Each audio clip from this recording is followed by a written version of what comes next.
Anda masih mendengarkan Radio Suara Manakara 95,2 FM, The Spirit of Mamuju.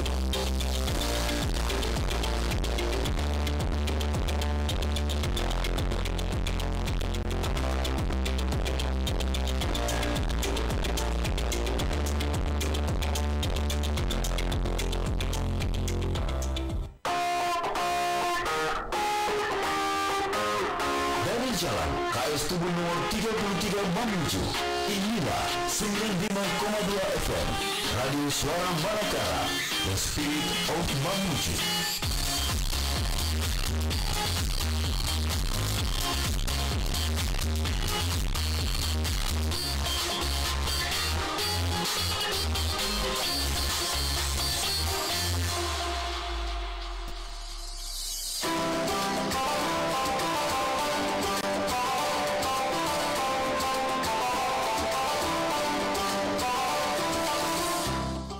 Assalamualaikum warahmatullahi wabarakatuh. 95,2 RAS FM The Spirit of Mamuju. Selamat pagi sahabat Manekara. Anda mendengarkan Radio Suara Manekara dan memasuki pukul 10.00 waktu Indonesia Tengah. Kita masuki program sahabat Manekara Bincang Kolbu. Seperti biasanya di setiap hari Kamis di pagi hari jam 10.00 waktu Indonesia Tengah, selalu bersama Ustadz Furkan Mawardi MP selaku Mubalik dan Wakil Rektor Universitas Muhammadiyah Mamuju. Sahabat Manekara, tema kita pagi hari ini aktualisasi spiritualitas ihsan dalam kehidupan.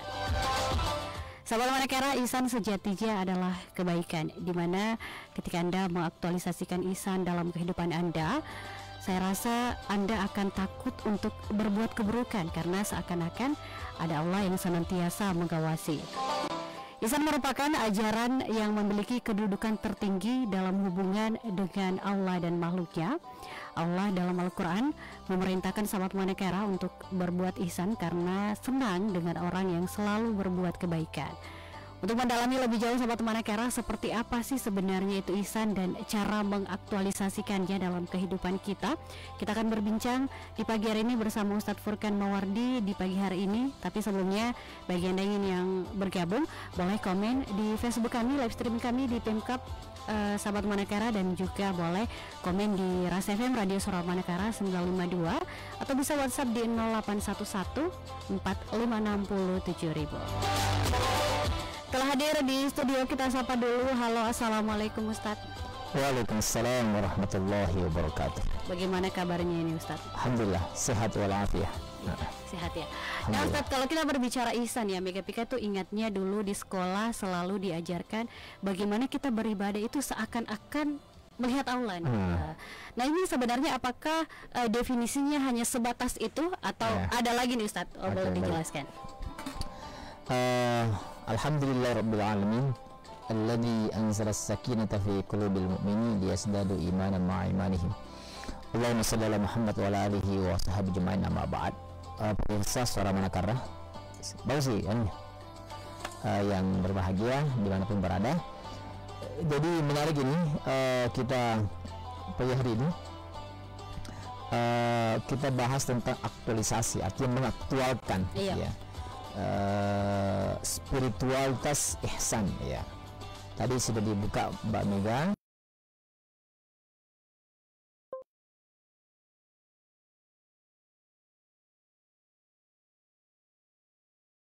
Ka'annaka tarahu ya, anta abudallah ka'annaka tarahu fa illam takun tarahu fa innahu yaraka. Itulah ihsan dalam konteks definisi itu, bahwa engkau beribadah kepada Allah ya seakan-akan engkau melihatnya ya. Tapi karena engkau tidak bisa melihatnya, maka yakinlah Allah melihatmu. Nah ihsan ini adalah tiga hal yang tidak bisa terlepaskan: Islam, ihsan, Islam, iman, dan ihsan. Iman, Islam, ihsan. Artinya buah orang yang beriman dan berislam itu adalah dengan ihsan, kebaikan. Ya kalau tahu apa itu ihsan, ya kebaikan. Ya. Beberapa ulama yang mendefinisikan ihsan itu adalah sesuatu yang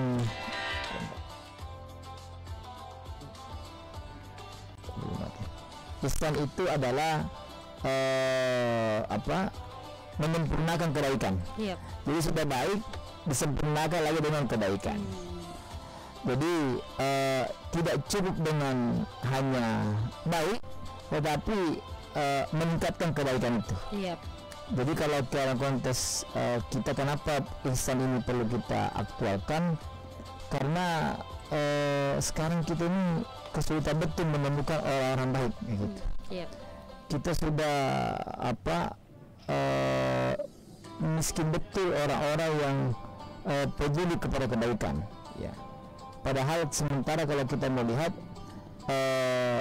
cara terbaik, cara jalan kita untuk mendapatkan masuk golongan orang-orang yang dicintai oleh Allah, kekasih, adalah orang-orang yang senantiasa berbuat ihsan, ya. Yeah. Jadi penyempurnaan kebaikan masuk ke sini. Kalau dalam konteks ibadah mahdhah, ihsan itu adalah dia tidak wajib tapi tetap dilaksanakan. Tidak wajib tapi tetap dilaksanakan. Nah, itu ihsan, ya. Jadi yang wajib kan salat wajibnya, ya, zuhur, asar, maghrib, isya, zuhur, dan seterusnya. Nah, bagi orang yang ihsan itu tidak cukup itu. Dia akan menambah dengan ibadah-ibadah lainnya, ya. Ini yang konteks ibadah mahdhah, hablum minallah, ya. Iya. Nanti kita bahas hablum minannas.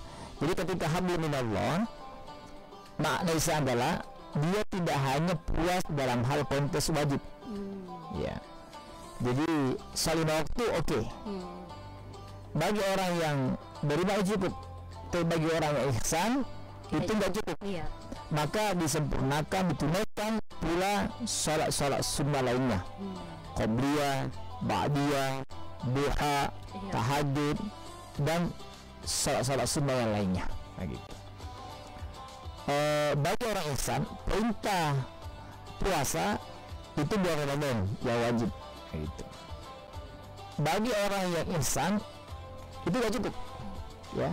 Maka itu ditambah dengan ibadah sunnah, puasa sunnah di luar Ramadan. Iya.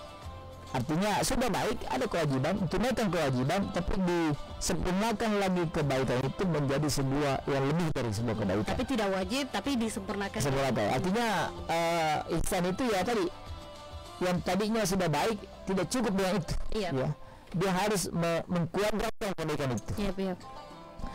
Dalam konteks hablum minallah, gitu ya. Jadi zikir yang sudah disyaratkan oleh Allah, ya kan?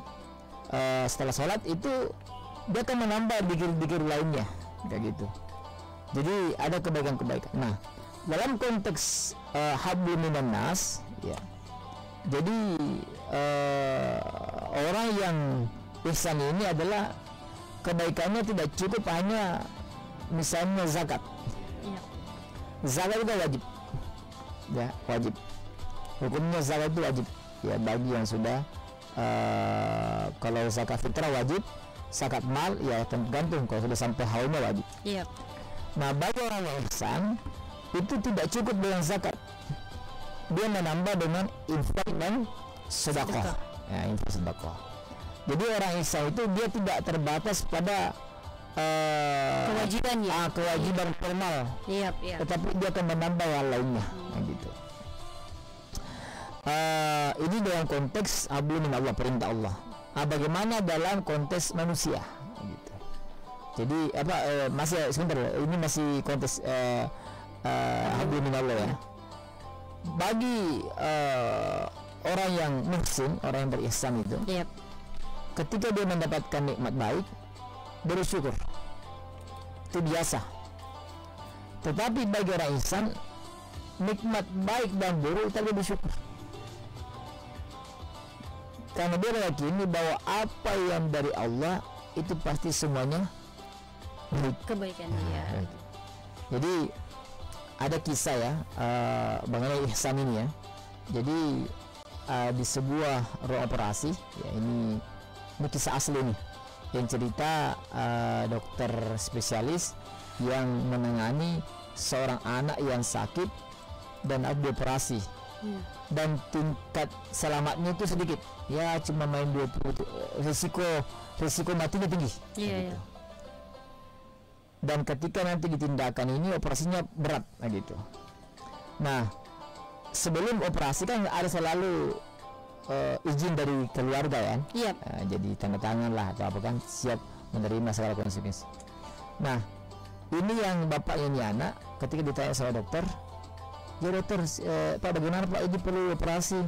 Ya silakan Pak, operasinya itu tingkat risikonya tinggi, silakan Pak. Ya Udah pasrah ya. tiap, jadi dia bilang ya dioperasi Pak dokter, gitu kan, tanpa ada raut muka yang menjadikan yang berlebih gitu. Kemudian ditanya lagi, Pak ini risikonya tinggi loh Pak, ya kan, operasinya apakah tetap lanjutkan? Iya Pak, saya pasrah, kalau memang dokter itulah jalan terbaik, laksanakan dokter, saya pasrah gitu kan. Singkat cerita, laksanakanlah operasi. Ya, operasi. Dan operasi yang biasanya anak yang pasien yang kena penyakit seperti ini itu satu pasti operasinya berat, ya, rumit. Kemudian tadi harapan hidupnya sedikit, gitu. Nah, apa yang terjadi? Ini dokter ini, spesialis ini yang cerita bahwa saya barusan menghadapi ya operasi yang biasanya seberat sebelum-sebelumnya, tapi kok ringan, mudah, kemudian lancar, dan pasiennya alhamdulillah selamat. Itu kenapa itu? Selamat dan bisa hidup, dan bahkan dia sudah bisa diajak berkomunikasi. Sudah bisa, iya. Dan tadi penyakit seperti ini harapan hidupnya sedikit, mustahil ya.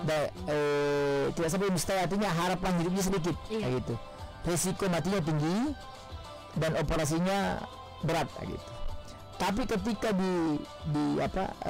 dokter ini menceritakan bahwa ini berbalik semua dengan pasien-pasien yang sebelumnya yang saya tangani, gitu. Akhirnya dia heran ketika bapaknya si pasien ini masuk. Ini si dokter ini heran. Dia ingin bertanya kepada orang tuanya si anak ini. Mungkin ada baca-baca, ya? Ada doa-doa, zikir khusus yang bapak punya. Tadi kok dioperasi anak tadi kok lancar semuanya, tidak ada kesulitan yang lebih, gitu kan? Dan anaknya bapak sukses operasinya, dan alhamdulillah dia kondisinya baik dan sudah bisa bicara. Apa kata si bapak ini? Pak dokter, saya tidak punya baca khusus, saya tidak punya diri khusus, ya. Diri saya adalah yang umum aja. Ibu, Pak dokter ini belum puas, wah. Apalagi Pak yang kita ini penasaran ya. Iya. Artinya pasti ada sesuatu lah gitu. Nggak mungkin bisa seringan itu. Nah, seringan itu. Akhirnya bapaknya mengatakan, ya Pak dokter, saya itu hanya bersyukur terus, ya. Anak saya ketika diponis harus masuk UGD, alhamdulillah, ya, anak saya masih bisa selamatkan, ya. Dan ketika dokter mengatakan harus dioperasi, alhamdulillah berarti ada jalan, gitu. Dan ketika saya lihat setelah operasi harus buang airnya di tidak langsung harus pakai selang, ya. Saya pun alhamdulillah, ya, anak saya masih bisa kencing, gitu kan, ya.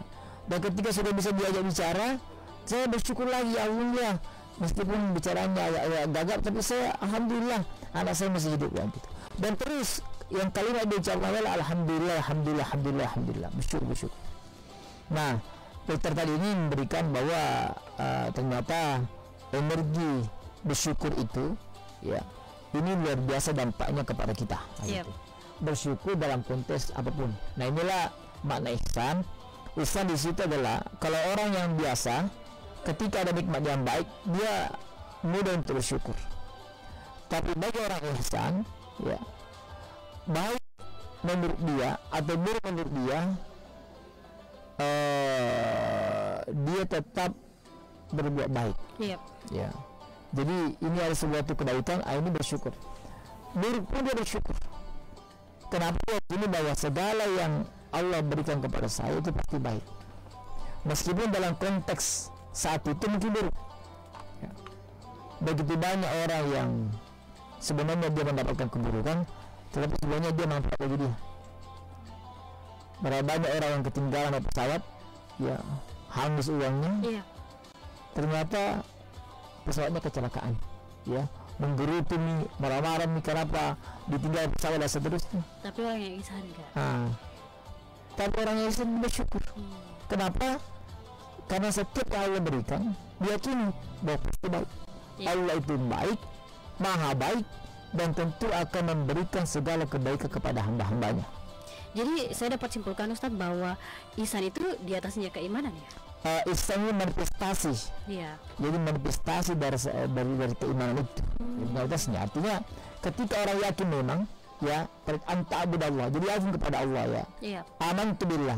Artinya ketika kita beriman kepada Allah, yakin ya Allah bahwa segala yang kita hadapi saat ini semuanya kehendak Allah. Bahkan dalam hal keburukan pun Tetap dikatakan bahwa ini adalah bagian dari skenario Allah yang tentu buruk saat ini dan pasti ada hikmah kebaikan. Iya. Jadi jika kita merasa hidup kita sekarang kayak sedih sekali nih Ustadz, Ya. pasti datangnya dari Allah ya. Ya, dan yakinlah bahwa segala yang Allah berikan kepada kita. Ini kan tinggal iman yang bermain ini. Iya, itu yang saya maksud. Jadi keimanan ini akan keimanan yang mantap, keimanan yang maksimal akan membawa pelakunya kepada perbuatan yang ihsan kayak gitu. Oh, saya ditolak, sudah melamar baik-baik apa semua kan, Iya. kecewa, sakit hati, apalagi harapannya sudah yakin dia diterima, buruk. Tapi bagi saya bersyukur, meyakini bahwa ketika orang awam ini musibah, ini apa sebagai Allah tidak adil, kenapa saya sudah begini kan. Iya. Ternyata sebenarnya itu baik untuk dia. Kenapa? Allah akan hadirkan perempuan lebih baik lagi daripada yang menolaknya. Jadi selalu diyakini bahwa orang berbuat ihsan itu yang ihsan selalu memberikan kebaikan terus dalam kehidupan. Energi positifnya luar biasa. Iya. Jadi ketika dikatakan bahwa ini keburukan, ini kehendak Allah, dan setiap kehendak Allah pasti ada hikmah di balik itu. Dan setiap orang yang memiliki ihsan itu pasti menjalani hidup dengan lebih damai ya Ustaz. Lebih damai, lebih nyaman, Iya. ya. Tidak overthinking lagi. Tidak overthinking, tidak over segalanya. Ya, maju anggota dewan misalnya, bupati. Memang alhamdulillah kalah, ini kehendak Allah. Karena mungkin besar kalau dia menang, bisa aja dia korupsi. Iya. Ya, ditangkap KPK. Tapi karena sayangnya Allah, jangan Anda menang. Allah sayang, ya. Allah tahu nanti kalau Anda jadi pemimpin Anda tidak kuat, maka Allah bentuk sayangnya Allah kalahkan gitu. Jadi Allah yang lebih tahu ya. Jadi ihsan itu adalah tidak ada peluang untuk menyalahkan Allah, tidak ada peluang menyalahkan takdir, ya. Karena semua diyakini bahwa ini skenario Allah Yang dan paling Allah terbaik. akan memberikan kepadanya orang-orang terbaik itu, ya. Lalu bagaimana mengaktualisasikannya dalam kehidupan Ustadz? Kita akan bahas nanti di segmen selanjutnya Ustadz ya. Oke, baik. Sahabat teman Kera, jangan kemana-mana. Stay tune terus di 95,2 Ras FM The Spirit of Moment.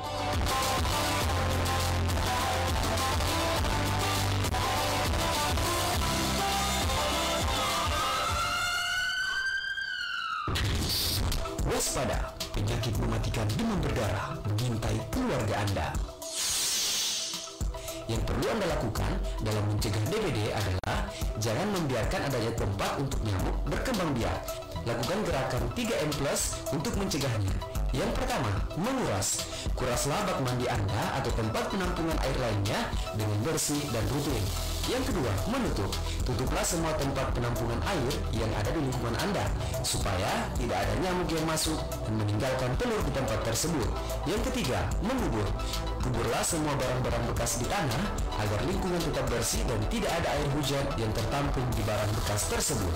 Plus, gunakan kelambu saat tidur, gunakan obat anti nyamuk atau spray anti nyamuk, tidak menggantung pakaian di belakang pintu, lakukan fogging atau pengasapan, serta peliharalah ikan jika memiliki kolam di rumah.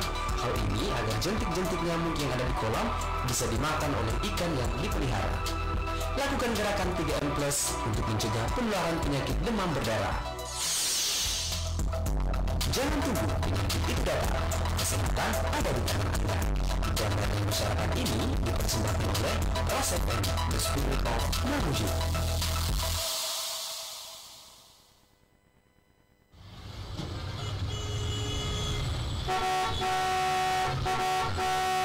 Jangan bunyikan klakson berulang kali. Kenapa Kak? Tidak dibenarkan menggunakan klakson untuk menunjukkan kondisi emosional pengendara. Klakson bukan sebagai alat untuk mengganggu pengguna jalan lain. Ada aturannya Kak? Telah diatur dalam pasal 39 Peraturan Pemerintah Nomor 55 Tahun 2012 tentang kendaraan. Klakson yaitu harus mengeluarkan bunyi dan dapat digunakan tanpa mengganggu konsentrasi pengemudi lain. Oh, jadi klakson itu sebagai pengingat untuk pengguna jalan nih. Betul sekali. Ingat, gunakan klakson dengan bijak. Ingat selalu untuk tidak membunyikan klakson pada area tertentu yang bebas dari berbagai suara, seperti rumah ibadah, rumah sakit, sekolah dan lingkungan untuk sedang dirundung duka. Iklan pelayanan masyarakat ini dipersembahkan oleh 95,2 Ras FM.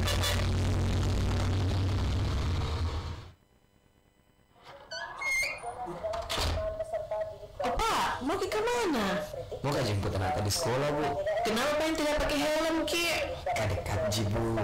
Mau dekat, mau jauh, tetap Ki harus pakai helm, Pak. Keselamatan itu utama. Apalagi mau Ki jemput anak, Kak. Harus Ki lengkap alat berkendara, Pak. Ya baik Bu deh. Seperti itu mau kayak iklan di radio yang biasa kudengar. Kalau iklan seperti ini, Pak. Gunakan helm berstandar Indonesia untuk pengemudi sepeda motor. Ini telah diatur dalam Undang-Undang Nomor 22 Tahun 2009 tentang lalu lintas dan angkutan jalan, yaitu setiap kendaraan bermotor yang dioperasikan di jalan wajib dilengkapi dengan perlengkapan kendaraan bermotor. Perlengkapan tersebut berupa helm berstandar nasional Indonesia. Mari jadi pengendara yang bijak. Keselamatan berkendara Anda ada di tangan kita. Iklan layanan masyarakat ini dipersembahkan oleh 95,2 Ras FM, The Spirit of Mamuju.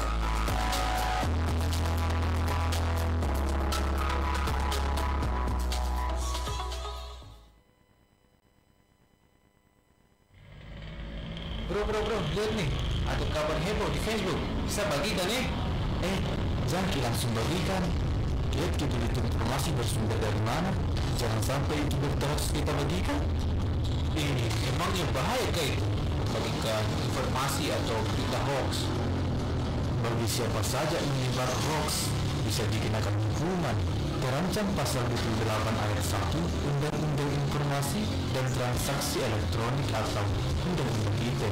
Berdasarkan pasal 45A ayat 1 nomor 19 tahun 2016, yaitu dipidana di penjara paling lama 6 tahun atau didenda juga paling banyak 1 miliar. Itu bagi orang-orang yang sengaja menyebarkan berita bohong atau hoax. Bagaimana?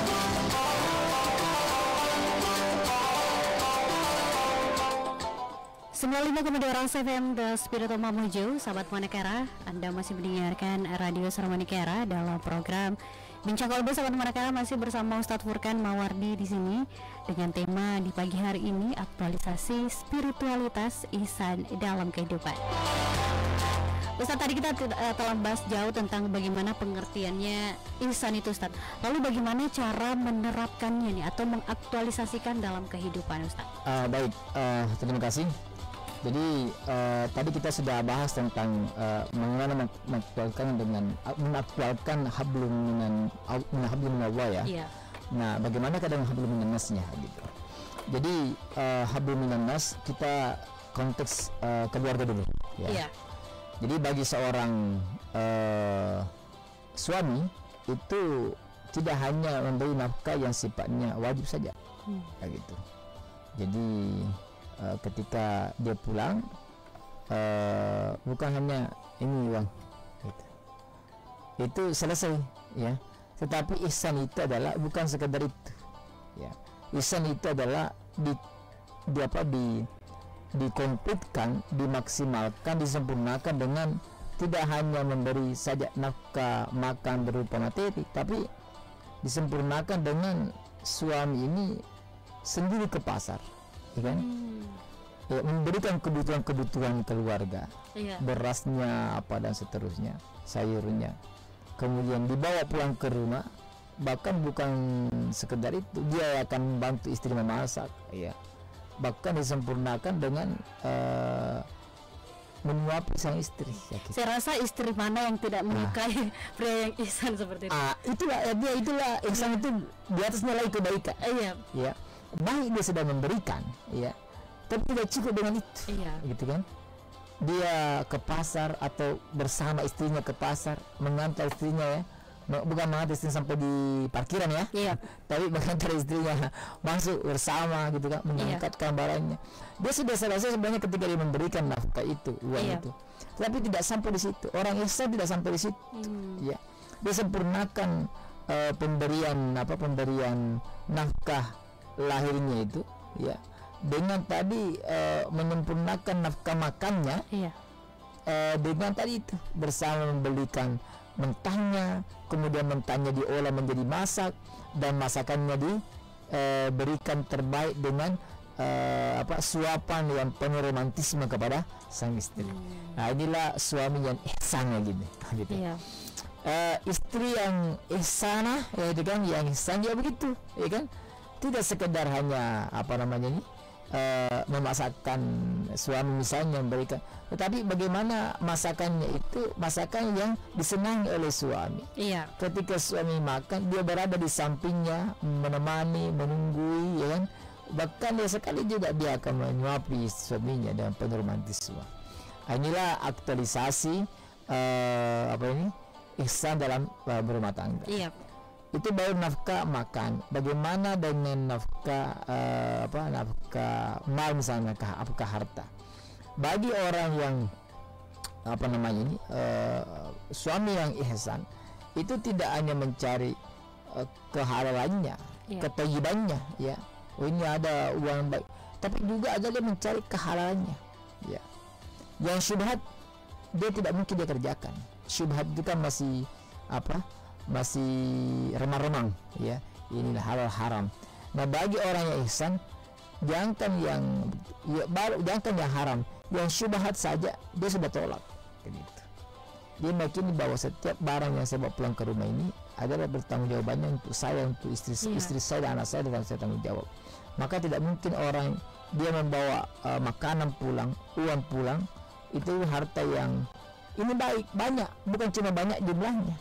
Ketika membawa nafkah bukan cuma jumlahnya nominalnya yang banyak, tapi bagaimana keberkahan rezeki yang saya bawa pulang ini. Nah, itulah laki-laki suami yang ihsan dalam memberikan nafkah kepada istri dan anak-anaknya, gitu. Dalam konteks pendidikan, ya kan, ihsan itu bukan cuma transfer of knowledge, ya. Bukan cuma mentransfer ilmu, tapi juga mampu mentransfer value. Ada nilai di situ. Guru yang ihsan bukan cuma formal dia mengajar di kelas, guru di kelas, dosen di kelas, tapi dia mampu menjadi guru dimanapun dia berada ketika muridnya membutuhkan. Dia mampu menjadi guru, menjadi dosen yang terbaik ketika mahasiswanya atau muridnya bertanya, gitu. Dia bisa guru yang ihsan tidak hanya sekedar dia menjadi guru, tetapi guru yang ihsan terkadang anak-anak itu tidak memotong harus selalu jadi guru, tetapi juga terkadang kita harus menjadi sahabat untuk anak-anak kita. Jadi guru yang ihsan tidak hanya sekedar menjadi sahabat, tapi juga terkadang dia menjadi teman curhat kepada murid dan mahasiswanya. Guru yang ihsan adalah tidak hanya mampu memberikan tugas yang menakutkan, tapi juga memberikan kesenangan kepada siswanya. Jadi konteks keluarga, itu tadi ya, suami yang seperti itu. Konteks dalam pendidikan juga begitu. Jadi tidak hanya selesai kewajibannya, saya mengajar jam 1 jam misalnya, sampai tanda tangan selesai, itu kewajibannya. Tetapi di luar kewajiban itu, ya, formalistik itu, dia tetap bisa menjadi guru, teman, sahabat, ya, bahkan saudara, bahkan orang tua ketika anda itu membutuhkan. Jadi itu konteksnya di hablum minan nas ya. Ya Bu, ini konteks dalam kehidupan keluarga dan kehidupan pendidikan. Oke Ustadz, kita boleh membaca beberapa pertanyaan. Oke, silakan. Masuk ya Ustadz ya. Kita sendiri juga itu ada pertanyaan. Oke, terima kasih kepada sahabat Manakara, antusiasnya banyak sekali yang bertanya pada pagi hari ini, tapi kita akan memilih beberapa aja nih Ustadz ya. Oke, siap. Yang pertama ini dari Nur Hayati, katanya Assalamualaikum warahmatullahi wabarakatuh Ustadz, izin bertanya, apa fungsi mental spiritual untuk menjalani kehidupan di era sekarang ya Ustadz, katanya. Oke, baik, bagus pertanyaannya. Iya. Mental spiritual. Jadi begini, apa bedanya kita dengan binatang? Ya, coba nomor ketiga, lihat, binatang itu kan secara physically kita sama. Monyet matanya dua, Oh iya, ya kan? dua tangga. Dua tangan. Secara physically itu kita sama.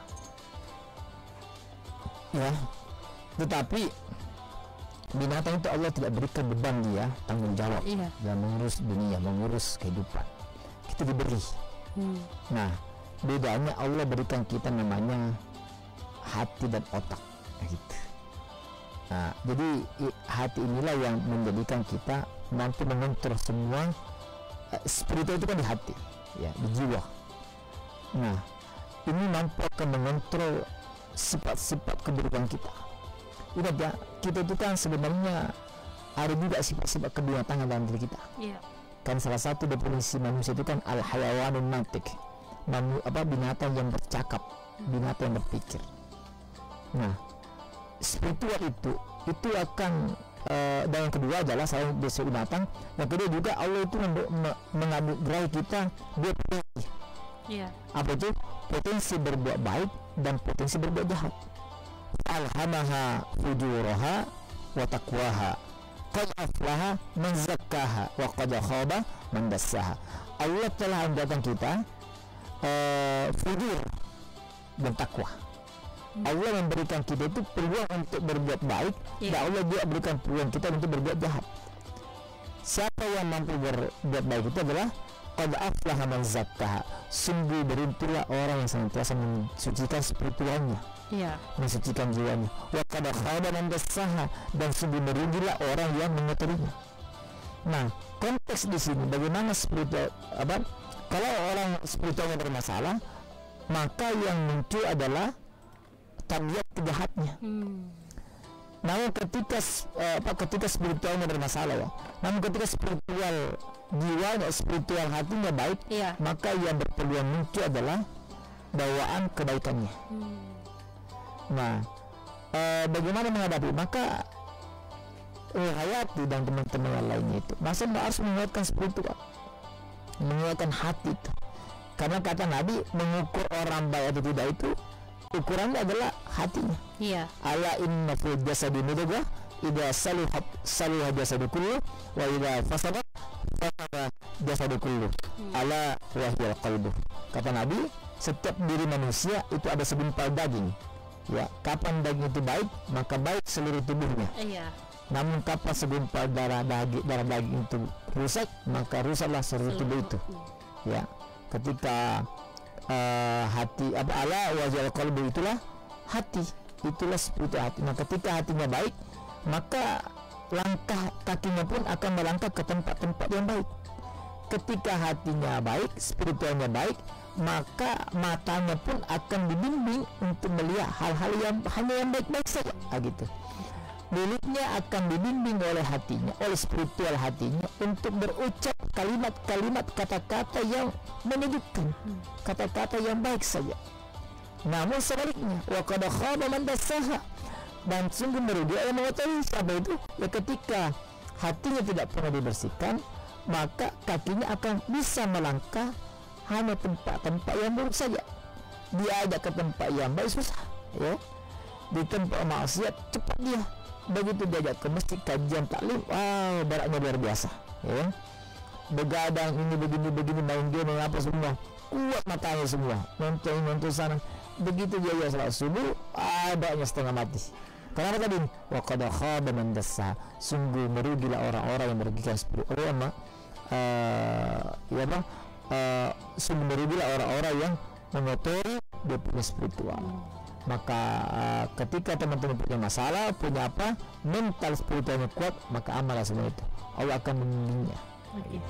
Nah, kita akan menjawab dua pertanyaan sekaligus ya Ustaz, kan ya, kayaknya bersambung juga. Ini pertanyaannya dari Dina. Assalamualaikum, Diana ya. Assalamualaikum Ustadz, izin bertanya, apakah spiritualitas berkontribusi terhadap kesehatan mental mahasiswa? Dan juga Ustadz, ini lanjutan pertanyaan daripada Nurfaisa Surtin, katanya faktor apa saja sebenarnya Ustadz yang menghambat pertumbuhan spiritualitas Ustadz? Oke, baik. Yang kedua tadi, Iya. jadi apa penghambatnya ketika spiritualnya orang bermasalah? Itu pasti ibadah. Ya.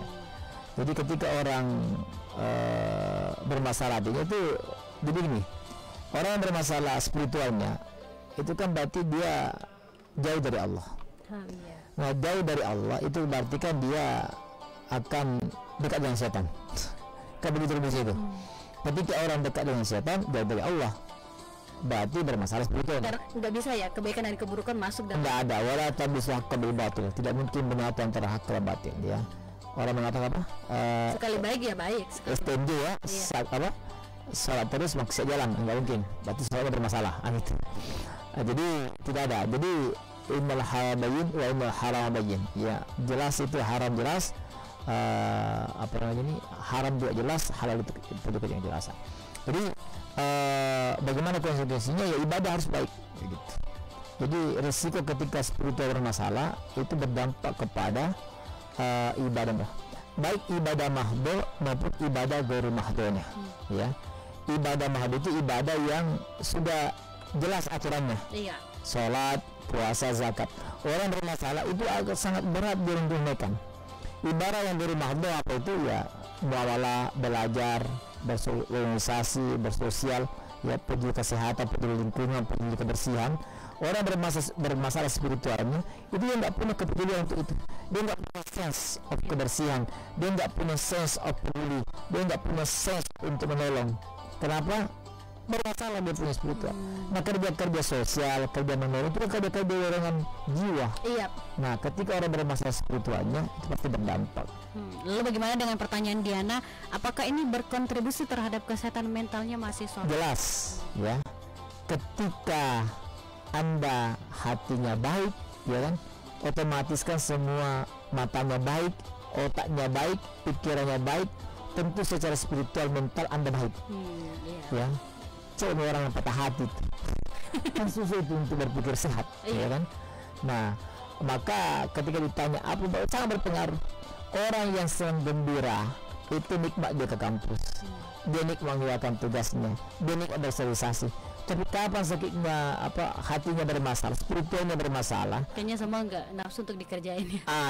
Dia akan berdepet negatif kepada semuanya. Tidak ada yang nyaman, dosennya tidak nyaman, temannya tidak nyaman, tugasnya menumpuk seterusnya. Maka ini akan berdampak besar kepada prestasinya dia sebagai mahasiswa. Oke, terima kasih atas semua ini ya, yang sahabat Manakara yang telah bertanya. Nah Ustadz, kayaknya udah di penghujung acara kita di pagi hari ini. Ada yang mau disampaikan Ustadz terkait tema kita di pagi hari ini? Tema di hari pagi ini insya Allah berlanjut ya. Ini kan belum selesai nih Mbak buat kita dan pemirsa. Banyak juga pertanyaan yang masuk ya. Kalau ada pertanyaan kita simpan dulu, insya Allah kita akan dilanjutkan. Jadi ihsan adalah, jadi orang beriman, Islam dan iman itu butuh namanya pembuktian. Pohon itu baik ketika dia tumbuh, namun lebih baik lagi ketika dia mampu berbuah dan buahnya enak, manis, sehingga nikmati orang banyak. Demikianlah ibadah orang beriman itu, tidak hanya dia keimanan yang baik, tapi juga punya nilai ihsan yang dimana kebaikannya, keimanannya, keislamannya itu bisa dinikmati oleh orang lain, bisa dirasakan. Ini dikatakan orang yang baik itu adalah orang-orang yang senantiasa bersama dengan Allah. Karena cintanya Allah kepada hamba yang baik, maka digolongkan sebagai golongan hamba-hamba Habibullah, kekasih-kekasih Allah. Innallaha yuhibbul muhsinin. Sesungguhnya hamba Allah, sesungguhnya Allah sangat mencintai bagi hamba-hambanya yang senantiasa memiliki sifat dan perilaku ihsan. Seperti itu Mbak Nurullah. Oke, terima kasih Ustaz atas pagi hari ini. Kita akan lanjutkan ya tema kita di pekan depan. Sahabat Manakara, bagi Anda yang tidak sempat Mega Pika baca pertanyaannya, insya Allah Mega Pika akan baca di pekan depannya. Sahabat Manakara, terima kasih telah stay tune terus di sini. Mega Pika pamit dalam ruang dengar Anda.